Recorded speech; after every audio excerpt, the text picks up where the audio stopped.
पहला जो विषय है हमने आपको लिखा था organic farming, cow based farming या फिर cow based sustainable agriculture, chemical free agriculture. ठीक है, सो केमिकल फ्री, सस्टेनेबल और ऑर्गेनिक ये तीनों एक ही शब्द हैं, या काउ बेस्ड ये तीनों एक ही चीज हैं।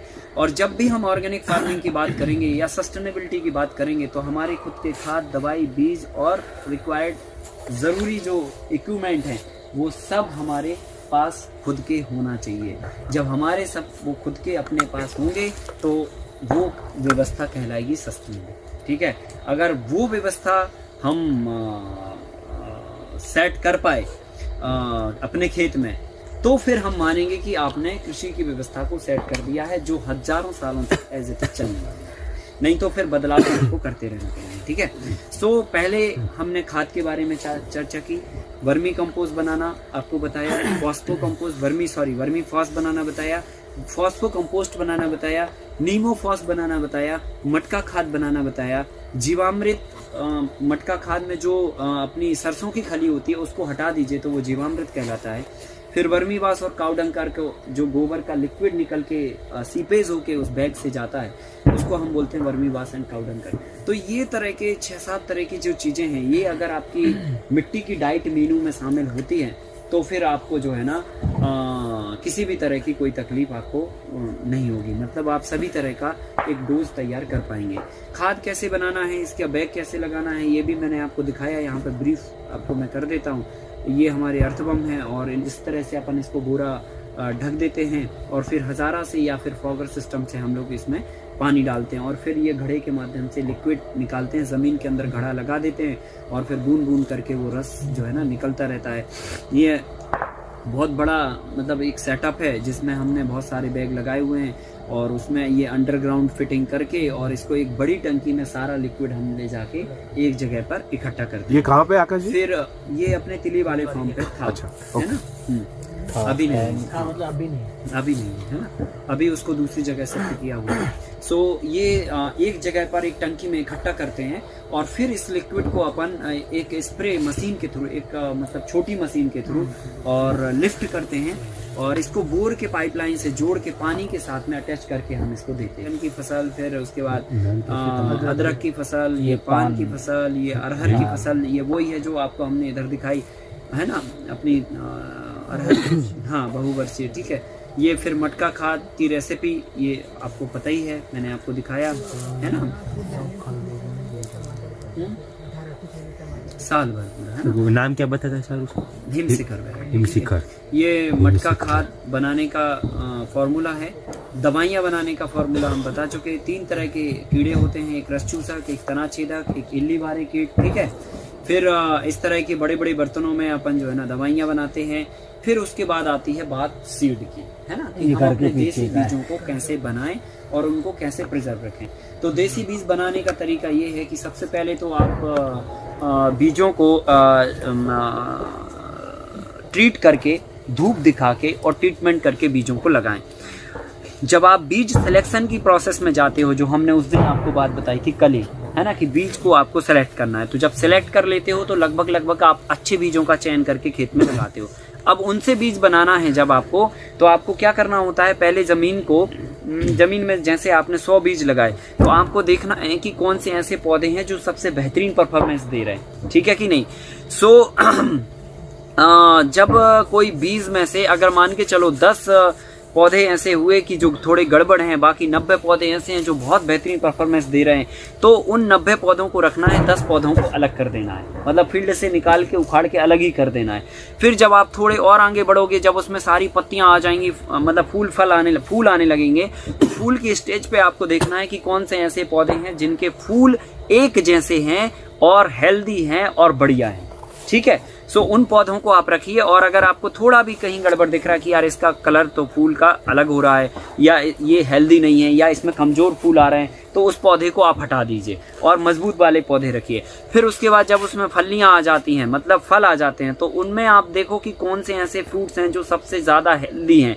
उस पेड़ के ही आपको फ्रूट्स लेने हैं और फ्रूट्स लेके फिर हार्वेस्ट करके फिर उनको 3 दिन तक सुखाना है और सुखाने के बाद फिर उसकी ग्रेडिंग करनी है। ग्रेडिंग करने के बाद फिर आपको उसको एयर टाइट बर्तन में पैक करके रखना है।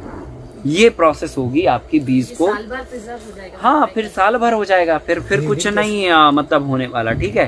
तो ग्रेडिंग मतलब छानना, मतलब जो है हाँ मतलब जो बड़े बड़े साइज के बीज होंगे उनको वो करना, और छोटे छोटे साइज के बीजों को निकाल देना, वो ग्रेडिंग कहलाती है। तो कुल मिला के जो है आपको ग्रेडिंग करके बीज को एयर टाइट करके पैक करके रखना है, ठीक है कि नहीं। सो ये आप सीड बनाते हो तो आप 1 साल तक बिना कीड़ों के बीज रख सकते हो। लौकी का पौधा है, उसमें 274 लौकियां फलाई थी हमने एक ही पौधे में, सो इसलिए वो फोटो रखी है हमने। 274 हाँ 270 रिकॉर्डेड, एक ही पौधे में। हाँ एक ही पौधे में, लगभग 250 किलो हाँ। 250 किलो कैसे ज्यादा। तो ये वो लौकी का पौधा है। मल्टी लेयर में एकदम से धड़ाम से आपको नहीं उतरना है, ठीक है, नहीं तो पता चला इधर से एकदम कुप्पा होके गए। मतलब 5 लेयर नहीं करना पहले। हाँ, और जो है ना सीधा लैंड करा दिया हेलीकॉप्टर खेत में, ठीक है, ऐसे नहीं करना। पहले सिंगल लेयर से शुरुआत करो, फिर धीरे धीरे करके mix cropping, inter cropping, double layer, 3 layer, 4 layer, ऐसे करके स्टेप बाय स्टेप आगे बढ़ना है, ठीक है। सो फिर 1-2 साल के बाद में आप 3 लेयर और 4 लेयर पे आना, एकदम से नहीं कि जाके सीधा धड़ाम से 5 लेयर पे 5 लेयर से ही शुरुआत कर रहा। तो मल्टी लेयर में ये सारे बेनिफिट हैं, पानी कम लगेगा, खरपतवार, इंसेक्ट, मैन्योर, डस्ट समस्या, वेदर के बुरे प्रभाव से काम करना, गर्म हवा, ठंडी हवा, लेबर और कॉस्ट इंक्रीजिंग, ये सारी प्रॉब्लम को सॉर्ट आउट करना है तो लेयर फार्मिंग अपन को करनी है। ये सिंगल का मॉडल है जिसमें टमाटर है, बैगन है। ये मिक्स क्रॉपिंग का मॉडल है जिसमें अपन ने सरसों और चना बोया था। ये इंटर क्रॉपिंग का है जिसमें अदरक और टमाटर की फसल लगी हुई है। ये लेयर फार्मिंग के लिए फील्ड तैयार, और ये सब अपन ने बेम्बू लगाए और ये सब किया, ये सब आपने किया ही हुआ है। बायर बुने अपन ने, ठीक है, फिर उसके ऊपर घास डाली, घास डालने के बाद जो है ना ये 2 लेयर का मॉडल है जिसमें टमाटर और ऊपर बेल वाली एक फसल के रूप में अपन ने पहला 2 लेयर का मॉडल है, ये 2014 का, ठीक है। तो उसमें अपन ने 2014 में टमाटर लिए थे नीचे और ऊपर बेल वाली फसल के रूप में ये ली हुई थी, ठीक है, करेले की फसल। फिर उसके बाद जो है ना 3 लेयर का मॉडल 2015 में सेट किया जिसमें नीचे अदरक, ऊपर एक पत्ती वाली सब्जी और ऊपर एक बेल वाली सब्जी। फिर 2016 में 4 लेयर का मॉडल सेट किया। ये 2 लेयर में भाजी का स्वरूप ऐसे हो जाता है, पूरी जमीन ढक जाती है और नीचे अदरक रहता है, ठीक है। और ये 20-22 दिन के बाद सीन बनता है, पूरी जमीन पैक हो जाती है, कोई खरपतवार निकलने के लिए जगह नहीं, पानी उड़ने के लिए कोई स्पेस नहीं, ठीक है। और फिर उसके बाद ये अप्रैल मई का महीना होता है जब भाजी समाप्त हो रही होती है, अदरक ऊपर निकल रहा होता है, ठीक है। फिर उसके बाद ये भी 3 लेयर का मॉडल है। फिर उसके बाद ये 4 लेयर का एक मॉडल है जिसमें नीचे अदरक है, फिर भाजी है, कुंदरू है, करेला है, इस तरह से। फिर ये पपीता वाला है, ये पपीता ऊपर है, कुंदरू है, ये सब मॉडल हैं 4-4 लेयर के। ये एक 5 लेयर का मॉडल है जिसमें भाजी निकाल चुके, हल्दी और उसके ऊपर ककड़ी और बेल वाली फसल और पपीते, है ना, वो ये इधर का है जो पिछले साल हुआ था, ठीक है।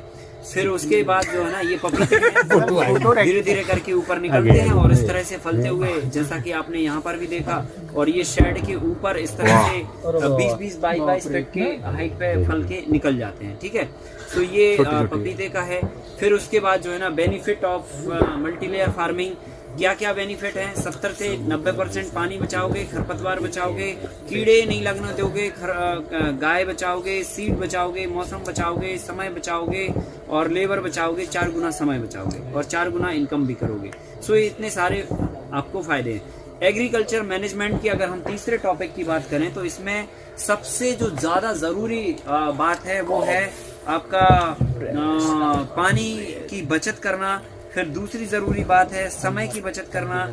चौथी जरूरी बात है, तीसरी जरूरी बात है फर्टिलाइजर जो है बचत करना, वीट कंट्रोल करना, खरपतवार कंट्रोल करना, पेस्ट कंट्रोल करना और गाय बचाना और मौसम परिवर्तन का प्रभाव। ये सब चीजों का आपको मैनेजमेंट करना है, ठीक है। अगर हमने इन सब चीजों का प्रबंधन नहीं किया तो ये सारी चीजें आपको परेशान करेंगी। जैसे पानी का आपने मैनेजमेंट नहीं किया तो हमेशा पानी को लेकर आप परेशान रहोगे। खरपतवार को अगर प्रबंधित नहीं किया तो हमेशा घास से परेशान रहोगे। समय को अगर मैनेजमेंट नहीं किया तो हमेशा आप परेशान रहोगे कि यार फसल लगाई पर फल ही नहीं आ रहे क्योंकि समय पे नहीं लगा। ठीक है।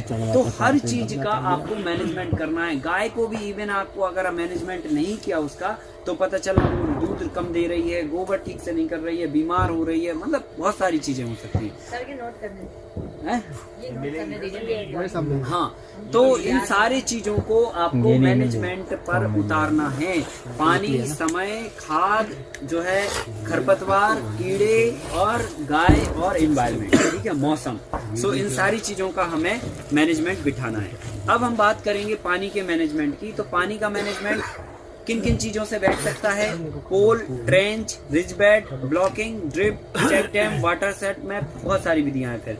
लेकिन ये 3 विधियां जो ऊपर लिखी हैं वो हम लोगों ने खुद से इजाद की हुई हैं और खेत की विधियां हैं, जिसे आसानी से और सरल तरीके से अपनाया जा सकता है, ठीक है। तो इसमें जो है ना, ये पोल हमने जो बनाया था, सबसे पहला पोल हम वहाँ पर सांसद जी को दिखा रहे थे अपने, पर उन्होंने गड्ढा बस देख गए, किया कुछ नहीं, ठीक है। तो ये इस गड्ढे में हमने पहला प्रयोग करके 2 ट्रॉली मिट्टी निकाली थी और पानी को रिचार्ज करने का जो है डाटा बनाना चालू किया था। फिर धीरे धीरे करके ट्रेंच और रिज बेड के माध्यम से हमने पानी को बचाया। ये आप देख रहे हैं वही अरहर की फसल है जो हमने आपको अभी दिखाई, जो 10 से 12 फीट की हाइट पे अभी वर्तमान में आपके सामने है। और हल्दी भी नीचे लगी हुई है और पानी ये बारिश के समय में बराबर भरा हुआ है। लेफ्ट के बेड में भी भरा है, राइट के बेड में भी भरा और बीच में भी भरा है। सो इस तरह से पानी लगभग भरा रहता है और आधा फीट की हाइट पे हमारी फसल होती है। तो हमारी फसल गलती नहीं है, सड़ती नहीं है, कुछ भी नहीं होता और पानी रिचार्ज भी होता है। ये इस खेत का सीन है जो ऊपर वाले इस बिल्डिंग के ऊपर से इसका फोटो लिया गया था। इस वाले खेत का जब ये अरहर छोटी थी और हल्दी भी छोटी थी और तिल नहीं लगी थी, मतलब तिल लगी हुई थी और पानी जो बीच में था वो इस तरह से भरा हुआ था और ये पानी सने सने रिचार्ज हो रहा था। ये खेत से बाहर नहीं निकल रहा था पानी। ये बारिश का है, अभी जुलाई का नहीं, अभी का, हाँ लेटेस्ट जो है तुरंत का। उसके बाद जो है ना, ये गड्ढे इधर के हैं जो है, जो हमने अदरक में किए हुए थे। और हालांकि ये अदरक अब बेच दिया हमने और इधर पे वो मेथी और पालक और वो सब लगी हुई है। और जो है अब ये इसके बाद ये गड्ढे तो आपने देख ही लिए। ये गड्ढे में इस तरह से पानी भरा रहता है, ठीक है, और रिचार्ज होता। अब वहां से पानी बहेगा तो मिट्टी तो जो है ना इन गड्ढों में रुकते रुकते बाहर आएगी और पानी जो है ना इसमें रिचार्ज होता रहेगा। सो ये सीन है पानी। अब देखो फसल कितने दूर है और सेफ है, ठीक है। पानी जो है ना फसल के नीचे है, सो रिचार्ज होगा तो मतलब फसल नहीं गलने वाली है ना। बहुत सारे लोगों का ये मत होता कि आप खेत में पानी रिचार्ज करने की बात कर रहे हो, फसल को गला दोगे, ये कर दोगे, वो कर दोगे। तो ये प्रैक्टिकल है कि भाई फसल भी हमारी सुरक्षित है और पानी भी रिचार्ज हो रहा है। सो पानी को लेकर ये काम हम लोगों ने किया हुआ है। सो मैंने आपको बता दिया। टाइम मैनेजमेंट के लिए एक कैलेंडर बनाया गया है। ये 2020 का कैलेंडर है जिसके माध्यम से आप तिथियों के अनुसार फसल की बुआई अगर करते हैं तो ग्रह नक्षत्रों का प्रभाव पॉजिटिव होता है। जैसे इंसान पैदा होता है और जिस समय इंसान पैदा होता है उस समय ग्रह नक्षत्रों की क्या पोजीशन रहती है, उसके आधार पर उसकी कुंडली बनती है और उसके आधार पर ही उसका स्वभाव निर्धारित होता है और उसके जीवन में कार्य करने की शैली और बाकी सब चीजें निर्धारित होती है। तो ठीक उसी तरह अगर आप ग्रह नक्षत्रों की पॉजिटिव दिशा में अगर सीड को धरती के अंदर डालते हो तो वो फसल में अच्छी पैदावार देता है और अगर नेगेटिव स्थिति में डालते हो तो वो फसल पे बुरा असर छोड़ता है। तो कब पॉजिटिव है कब नेगेटिव है ये डेट वाइज आपको कैलेंडर उसमें हेल्प करेगा। ये 2020 का आपको हम अभी प्रोवाइड करा देंगे ग्रुप पर और 2021 का दिसंबर में आपको प्रोवाइड करा देंगे, ठीक है। तो जब भी आप कोई सब्जी या फल या अनाज लगाओगे, जैसे आपको पपीता लगाना है तो आपको देखना है इसमें फल वाली सब्जी कहाँ पर है। मान के चलो ये नंबर का जो कॉलम है जिसमें पहले कॉलम में जनवरी फरवरी लिखा है, दूसरे कॉलम में 11 दिख रहे हैं, तीसरे कॉलम में 8 दिख रहे हैं, चौथे कॉलम में लिखा हुआ है देखो वहाँ पर बीज कॉमा फल लिखा है, दिख रहा है फल अनाज। तो उसमें देखो अगर आपको जनवरी में पपीता लगाना है या कोई भी फल वाली सब्जी लगाना है तो या तो 4 तारीख को लगाओ या 5 को लगाओ या 6 को या 22 को लगाओ। अच्छा, ऐसे करके दीजिए। इससे क्या होगा? क्या बात है? इससे ये होगा कि आपकी फसल ग्रह नक्षत्रों की पॉजिटिव स्थिति में डलेगी जमीन के अंदर। मतलब उस तारीख को ग्रह नक्षत्रों की जो पोजीशन है वो पॉजिटिव है, मतलब सकारात्मक है। तो जब उस समय पे आप धरती के अंदर बीज डालोगे, क्योंकि देखो ये सारा धरती भी क्या है, ग्रह है ना एक, है ना। सो ये ग्रह नक्षत्रों से पूरा ब्रह्मांड बना हुआ है, ठीक है। सो इनके रोटेट होने से ही हमारी विचारधारा और हमारी जीवन और कार्यशैली निर्धारित होती है। खाद का मैनेजमेंट कैसे करें, तो सॉइल टेस्टिंग की जगह आप पीएच खाली चेक करके और पता कर सकते हैं कि मिट्टी को आवश्यक क्या है, वो उसके हिसाब से आप कंप्लीट ऑर्गेनिक वेस्ट मटेरियल का उपयोग करेंगे तो आपको किसी भी तरह से खाद की आवश्यकता आपकी मिट्टी को नहीं पड़ेगी। खरपतवार का प्रबंधन के लिए 4 उपाय अपनाने पड़ेंगे आपको। एक तो fulfil the land of crop, मतलब जमीन को पूरी तरह से फसल से ढक दो, है ना। जैसे इंसान को अगर आपको ये तय करना है कि ये कोई गलत काम न करे यार हमारा बच्चा, तो उसको पूरी तरह से बिजी कर दो उसके दिमाग को, ताकि वो उस काम में लगा रहेगा तो उसको कोई और दूसरा काम सूझेगा ही नहीं। तो ठीक उसी तरह से मिट्टी को भी ठीक उसी तरह से पूरी तरह से कॉम्पैक्ट कर दो, भर दो, कोई जगह ना छोड़ो ताकि खरपतवार निकल आए, ठीक है नहीं। सो यही कॉन्सेप्ट हमने अपनाया और इस बिहाफ पे हमने खरपतवार से कंप्लीटली निजात पाया। और टपक सिंचाई प्रयोग, सेट क्रिएशन, अपना मंडप और बाउंड्री वॉल, ये 4 काम अगर करोगे तो खरपतवार से आप मुक्ति पालोगे, ठीक है। पेस्ट कंट्रोल, कीड़े को कैसे मैनेज करें। खरपतवार खेत में होना नहीं चाहिए, टपक सिंचाई का प्रयोग होना चाहिए, सेट बना के खेती और बाउंड्री वॉल होके खेती होना चाहिए, तो आपकी खरपतवार नहीं आएंगे। गाय को कैसे प्रबंधित करें, गोबर का उपयोग करो, जितने तरह के हमने खाद आपको बनाना सिखाया वो बनाओ, यूरिन का उपयोग करो, उससे दवाइयां बनाओ, जैविक दूध प्रोड्यूस करो। इवन जो हमने आपको बताया था कि आप सतावर, अश्वगंधा, मूसली और इन सबका पूरा जो डाइट मीनू है वो हम आपको देने वाले हैं। वो डाइट मीनू फॉलो करके आप जो है मेडिसिनल मिल्क ला सकते हैं बाजार में, और जब मेडिसिनल मिल्क लाएंगे तो 100 से 150 रुपए लीटर की उसकी आपकी कीमत आप उससे ले सकते हो। तो जो 3 लीटर दूध देने वाली गाय है वो 5 लीटर देगी, और 5 लीटर अगर 100 रुपए लीटर बिक गया तो 500 रुपए का रेवेन्यू जनरेट होगा। आप अगर गाय को 150 रुपए का भी अनाज खिलाते हो, 200 रुपए भी खिलाते हो, तो भी 300 रुपए आपको बचते हैं। मतलब 300 रुपए में 100 रुपए आपका मैनेजमेंट निकाल दो, तो भी एक गाय एक दिन में 200 रुपए का रेवेन्यू जनरेट करके आपको देगी केवल दूध से। यूरिन और गोबर की तो बात ही अलग है। 1 किलो गोबर को हम 1 लाख रुपए में बेच सकते हैं, वो भी फार्मूला है हमारे पास। 1 किलो गोबर को 1 लाख रुपए में बेचा जा सकता है। से आप फसल को कैसे बचा सकते हो, उसके लिए 4 काम, protective cultivation, layer farming, organic और ट्रेडिशनल सीड्स का प्रयोग करोगे तो मौसम परिवर्तन के प्रभाव से बचोगे। अंत में समरी ये है कि अगर ये सारे काम करोगे तो सॉइल की फर्टिलिटी बढ़ेगी, पॉल्यूशन कंट्रोल होगा, पानी बचेगा, क्रॉप का जो इम्यूनिटी सिस्टम है वो मजबूत होगा। कई दिन तक आप फसल को तोड़ के घर में रख सकते हैं और बाजार में बेच सकते हैं। पेस्ट कंट्रोल, कीड़े, खरपतवार और मौसम के बुरे प्रभाव में आप फसल को उगा सकते हो।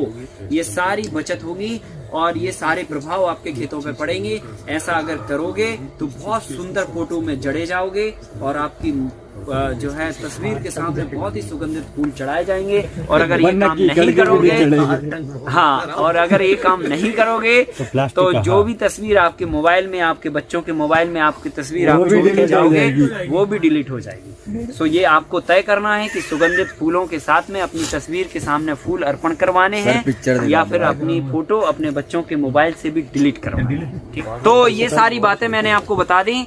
और अंत में बहुत बहुत धन्यवाद आप सभी का कि आपने बहुत गंभीरता से सुना, समझा, हंसा और हंसाया भी, ठीक है।